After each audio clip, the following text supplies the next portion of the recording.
all things don't leave out anything. All things. It does not matter what happens in your life. It is a part of all things. I read this verse to encourage myself. And I listened to Lewis singing today, Miss Rickey Harvey, and I heard him say in the song, I'm encouraging myself. When I looked at this verse, I've been reading John chapter 1, which says, in the beginning was the Word, and the Word was with God, and the Word was God, and the Word was made flesh. And I read all things came into being through him. And probably like you, the first thing I thought about when I looked at this text was the verse that says, and we know that all things work together for good. And if that didn't encourage me, nothing else would, because everything that happens in your life is a part of the all things.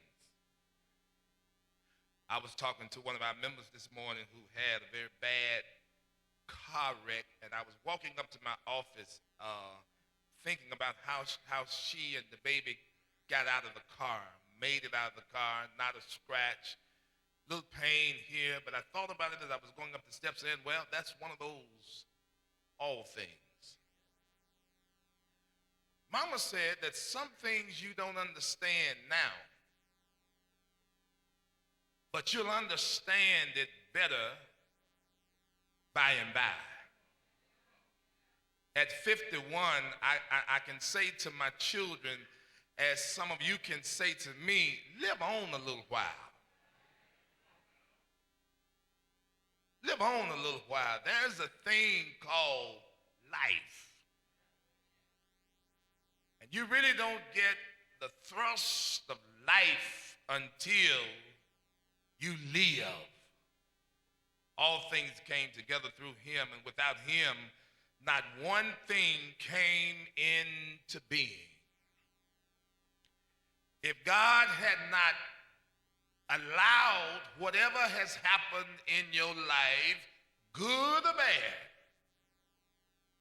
if God had not allowed it, it would not have come into being. So maybe you did become the CEO, but if God had not allowed it, it would not have been. Maybe you did become the president of this, but if God had not allowed it, it would not have been.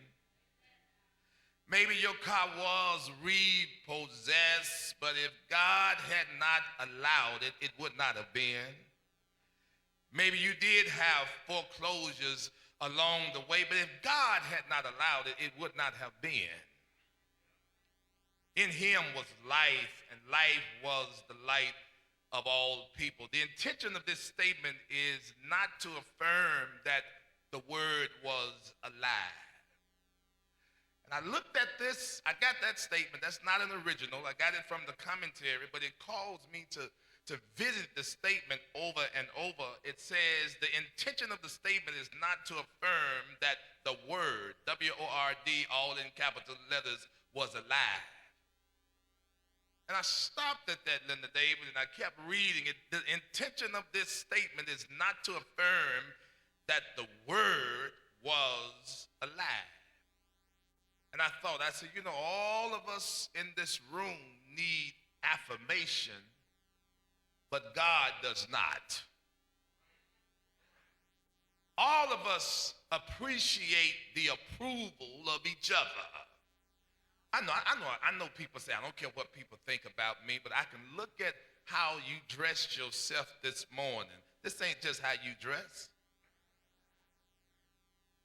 You know, let me stop by your house and you not know I'm coming. This ain't just really you.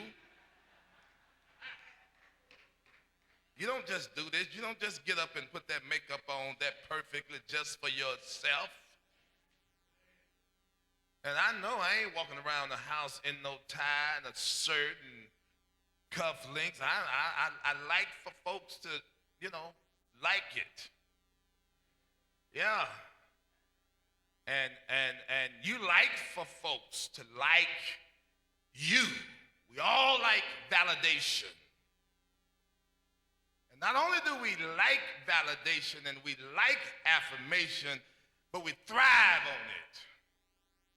But the text says, the commentary says, when it says that Jesus, the light, in him was life, and the life was the light of the world, the commentator makes note to say, this is not to affirm the word was alive, because the word does not need our approval. In the beginning was the word. Not in the beginning was me or was you, but in the beginning was the word. And in the end, it will still be the word. The intention of this statement is to prove to us today that the word is the source of life. Not our jobs, but the word. That's the source of life, not this stuff that we're wearing. In my sister's house, there are rooms of clothing that she left in the wheel, listen to me, for people who don't even want it. Y'all didn't hear what I said.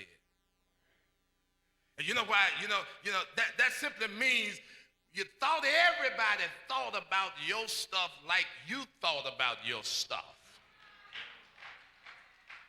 Everybody don't think about our stuff the way we think about our stuff. You know, we think it's gold to us. Other folks want to know, you know, when is the house turned over to me? Anybody can get the clothes. Anybody can get the shoes. I want the house not so I can live in it, so I can sell it and get the money and go on back to Florida. And so stuff is not our source of life. This text teaches us today that the word is our source of life. In him there is life.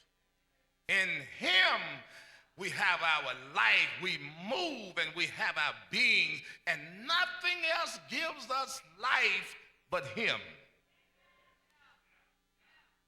James Barrier, the author of Little Mister, he says, life is a long lesson in humility. Jacques Bosron, he says, if it were possible to talk to the unborn, one could never explain to them how it feels to be alive.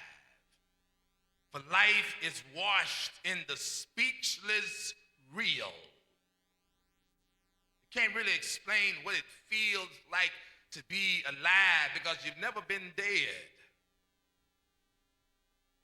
How does it feel to be alive?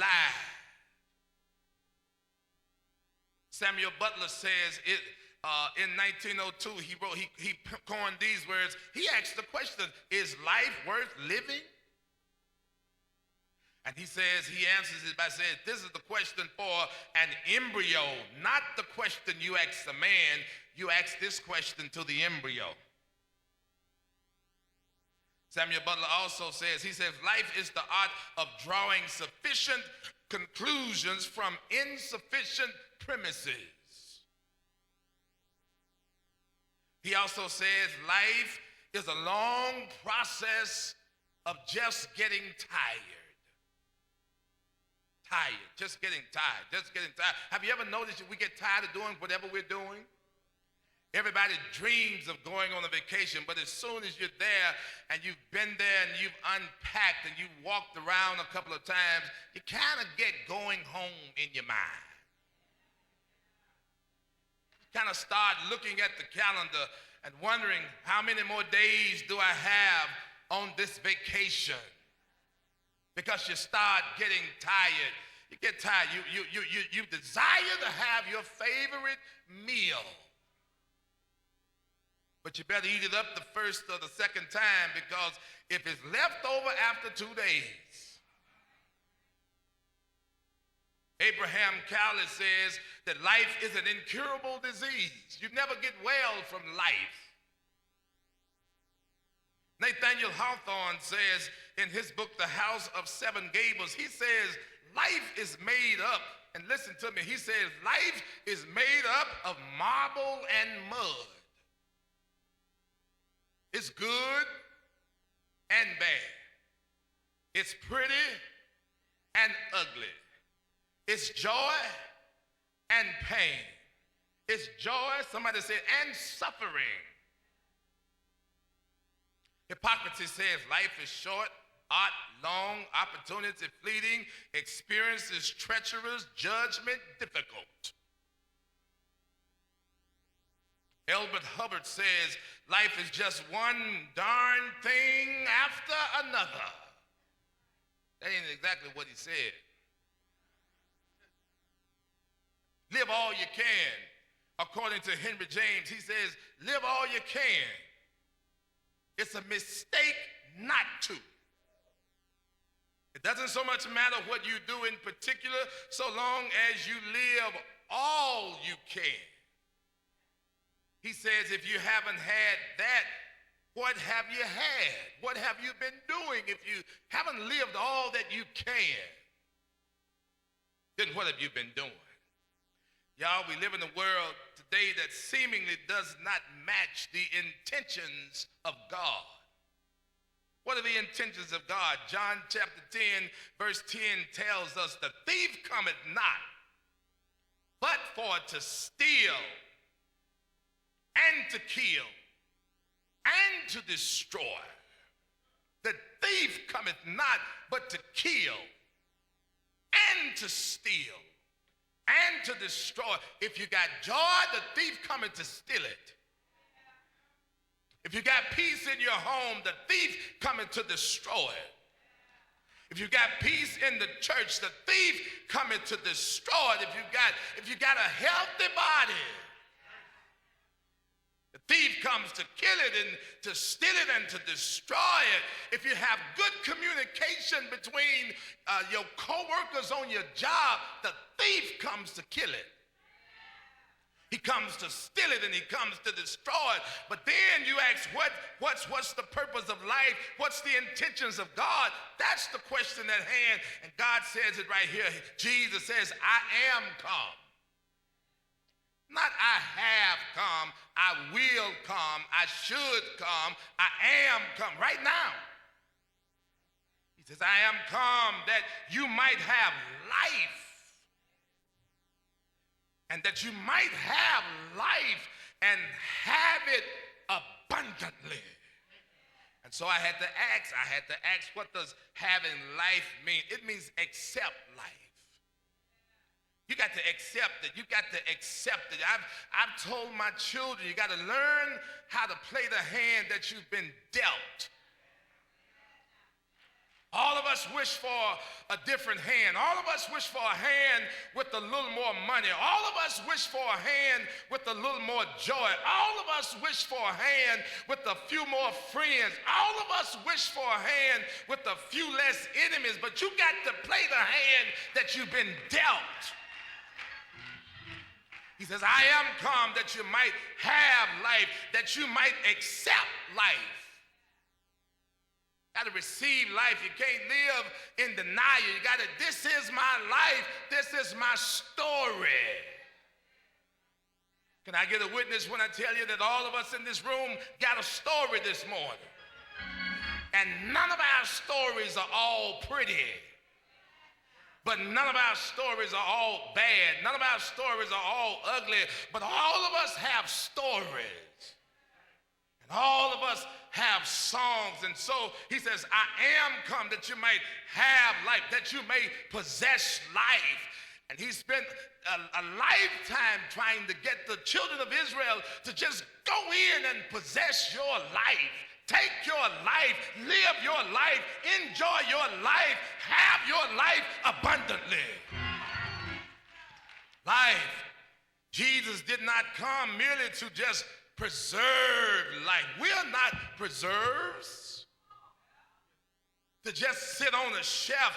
My sister likes to get apples and cut the hulls off and put them in a big pot and put some, I got some witnesses here, some sure gel in the water, and if she's just making jelly, now I'll show y'all I know how to make jelly. If she's just making jelly, she use the hulls, but if she want to make preserves, she'll use the fruit from that individual fruit, and she'll put the fruit in and boil it and make preserves, and preserves will last a long time. You can sit them on the jar, you can sit them on the shelf and go back a year later, and those preserves, if you put them in the jar right, if you heat the jar, come on in here somebody, heat the jar, and you got to wait for that jar to pop. Now the problem is some of y'all don't want nobody to know that you haven't always been getting your jelly at Wegmans. You see, some of y'all want people to think I've been shopping at Wegmans all the time, but some of us had to go get those apples and those pears and those muscadines and those grapes. Come on in the house, somebody. And those peaches, and put those jars in the oven and let those jars get, I know I'm in here by myself because I'm not ashamed of how I came. And then you can slide them under the bed, put them in the garage. But God did not come to preserve life. He didn't come to merely safeguard or uphold or mummify life. He came to impart life. Everybody in this room ought to be able to say, I can live this morning because he lives. I can shout this morning because he lives. I can lift my hands this morning because he lives. I can say amen this morning because he lives. I have joy this morning because he lives. Still got life. Do you understand? You still got life. But you ought to have joy because he lives. And he imparts his life into us so that we might live. Not only did he come to impart life, he came to communicate life to us so that we would understand life. Just understand life is life. It's life. Bills are behind. Baby, that's life. Trouble in your home, that's life. Sickness in your body, that's life. Death comes creeping in the room, that's life. Lost your job, lose a loved one, that's life. And so God comes to communicate life to us so that when these things happen, not if these things happen, but when these things happen, hip surgery, knee surgery. I mean, thank God for Jesus, because there was a time you just suffered with your hip until you died. But in this life now, the Lord will give you a new hip and send you on your way. The Lord will give you a new knee and send you on your way. I mean, somebody ought to tell the Lord, thank you for life. You've heard the expression, get a life. Get a life. Get a life. That's sent to us most times in a negative tone. You don't just want to get a life. Get a life, get a life. You don't want to get a life, you want to get life. Because Jesus did not say, I am a life. He says, I am the way, I am the truth, and I am the life. You want life as described by the King of Kings and the Lord of Lords. Most of you were here when Bishop Troy Bronner preached a wonderful message during Holy Week from Luke chapter 10, verse 30. These are some of the words in the text that Reverend Bronner preached. It says, Jesus said, certain man went down from Jerusalem to Jericho and fell among thieves, which stripped him of his raiment and wounded him and departed, leaving him half dead. Life is the quality that distinguishes a man, distinguishes a functional being from a dead man. Life is defined by its capacity to growth. And when you're half dead, you can't grow. When you're half dead, there is no stimuli. Nothing stimulates you when you're half dead. You have no determination to continue on your journey when you're half dead. You have no desire to endure when you're half dead. So you've got to be able to take life. Somebody say, take it. Jasper Williams Jr. told me when I was a boy preacher, he said, life is hard. He said, life is hard. He says, Harvey, I'll tell you how to take life and keep smiles on your face. He says, life is hard, but he says, if you take it by the inch, it's a cinch. If you take it by the yard, it's hard. Y'all hear what I'm saying? You got to take life by the inch. You just can't, you don't want people to tell you, uncle died, dog died, car wreck, job shut down, divorce, broke, hurt. Give me one at a time. Just one at a time. Just learn. Don't even talk about all of your troubles to yourself. I mean, just take it by the inch. Deal with what you got to deal with. Yesterday is gone. That's my mother's problem right there. Yesterday is gone. And I think I got some other mothers in here. If I could just get you to understand that yesterday is gone. My mama said, oh, I almost got hit. A man almost ran into me. When, mama? Yesterday. Mama, yesterday is gone. You know what you need to be singing about what happened in your life yesterday? You know what you need to be singing is, I come through the storm and rain, but I made it. If you want to talk about yesterday, all you want to say is, I had some hardship and pain, but I made it. I'm trying to tell you that yesterday is gone. Will y'all hear me when I tell you, tomorrow might not get here. I know you got your CDs and your DVDs and your 401k laying on your dresser, waiting to do something with it, but tomorrow may not get here. Yesterday is gone and tomorrow is not here. All you got is just an inch of life. And if you take life by the inch, it's a cinch. Stop looking back at how somebody treated you. Stop looking back at how somebody talked about you.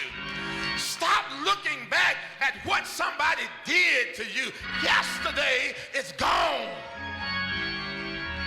Stop looking ahead at what they want to do or what he want to do or what they want to do on the job or what they want to do in the neighborhood. It might not get here. But right now is inch time. You ought to even praise God by the inch. What I'm trying to tell you, just little stuff like he woke me up this morning. Little stuff. He started me on my way. Little stuff. Joy in my heart. Little stuff. Peace of mind. Little stuff. Activities of my limb. Little stuff. Eyes to see. Tongue to talk. Legs to walk. You ought to just praise him for little stuff. Somebody waiting on that miracle to come, and I came to tell you, when you woke up this morning and when your eyes flew open, that was a miracle. You know why? I'm going faster than I want to go. But you know why that was a miracle? Because somebody laid down last night. And you know what they did? You know what they did? You know what they did? They laid their clothes out for church. Because they came up the old way. They laid their clothes out for church. But they didn't wake up this morning. Whether you laid yours out or not, he woke you up this morning. And somebody ought to just tell the Lord, thank you. Life. Can I get somebody to just say life? Can I get somebody over here to say life? What about you in the back? Can I get you to just say life? Life is filled with ups and downs.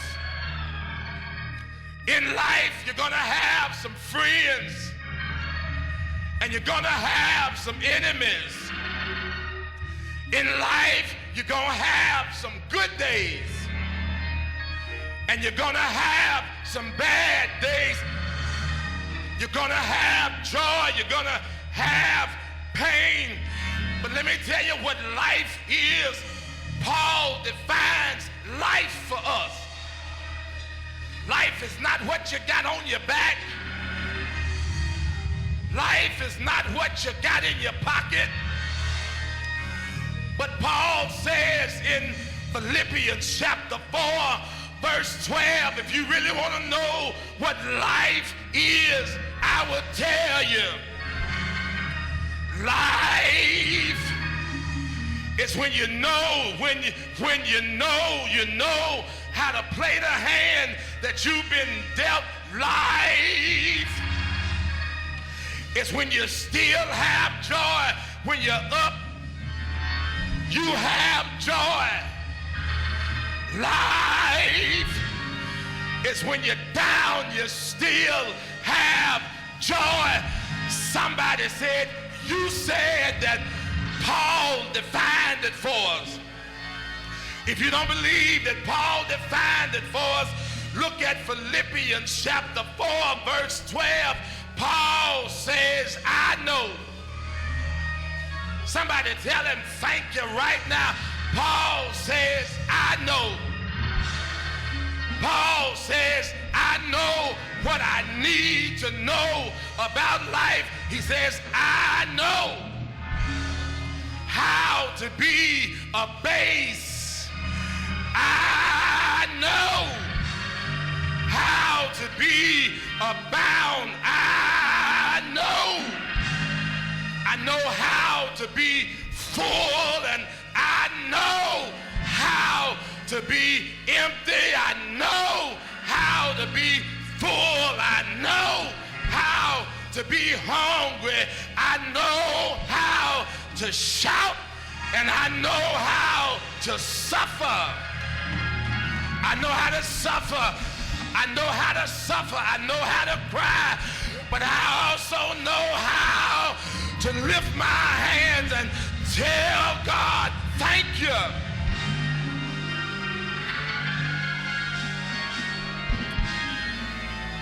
Life, life, life, life, life, life. One poem, one writer said life. And I'm gonna close when I tell you one. Somebody asked me, they say, how is your life? And I had to tell them, you know what I had to tell them? I had to tell them that life, good God Almighty, life is like a mountain railroad. Life is like a mountain railroad, and you got to be able to ride it from the cradle all the way to the grave. And somebody asked me how you feel about life. I said, well, since Jesus came into my heart, I have a light in my soul for which I have sought. Since Jesus came into my heart, floods of joy over my soul, like the sea billows roll. Since Jesus, am I talking to somebody this morning can say, since Jesus came into my heart, I'm gone now. But I heard Langston Hughes, he said it well when he said, life for me ain't been no crystal stair. It's had tacks in it. It's had splinters in it. Boards torn up. Places with no carpet on the floor. Bare, but all the time I've been climbing on. I've been reaching landings. I've been turning corners. Sometimes going in the dark where there ain't been no light. But when you got Jesus, he's always the light. When you got Jesus, you can say, what can wash away my sins? What can make me whole again?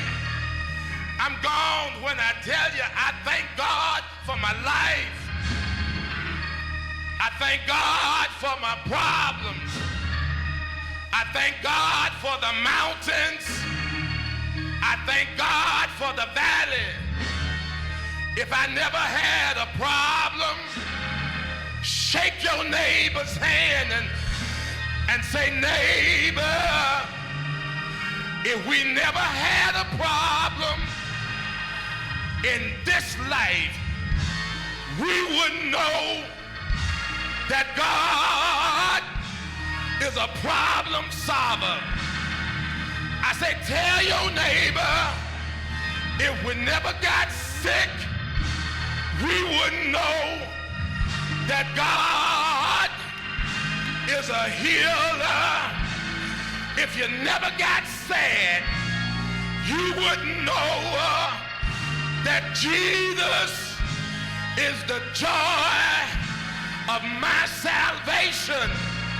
If you never needed help, you couldn't say all of my help. Thank you, Lord. I just need a witness here. If you never needed help, you couldn't say all of my help. Let me hear you say my help. Thank you, Jesus. Let me hear you say my help. My help. Who am I talking to? Who am I talking to? Can say all of my help. All of my help. All of my help comes from the Lord. Who is this Lord? He's King of Kings. He's Lord of Lords. He made the heavens. He made the earth. I got one question I want to ask you this morning. Do you know him? Ain't he all right? I done got happy now, because when I think about how good he is, let me ask you something right now. Ain't he good? Ain't he good? Ain't he good? Ain't he good? Oh, ain't he good? Can the church say yeah? Can the church say yeah? Y'all excuse me now. I done got happy now. What I'm trying to tell you is I love the Lord. Have I got one witness here? Have I got one witness here? Anybody here? Anybody here? Love the Lord. Shake your neighbor's hand. I said shake your neighbor's hand. Tell your neighbor, I love the Lord. I love the Lord.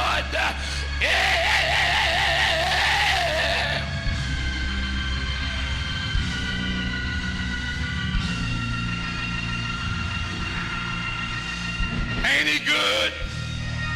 Ain't he good? Ain't he good? Ain't he good? Ain't he good?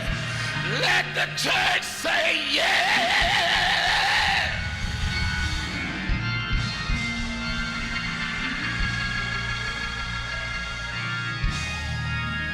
All over the building. All over the building, just lift your hands. Because I'm not talking to anybody who does not experience life. I'm not talking to anybody in here who has not had to cry. I'm not talking to anybody in here who has not had some ups and you've had some downs. All I come to tell you is you're still gonna have some ups and you're still gonna have some downs. But Jesus is the best thing that'll ever happen to you. Jesus is the best thing. Lift those hands and tell God, thank you. Open your mouth and tell God, thank you. Open your mouth and tell God, thank you. Just one more time, open your mouth and tell God, thank you. Thank you for waking me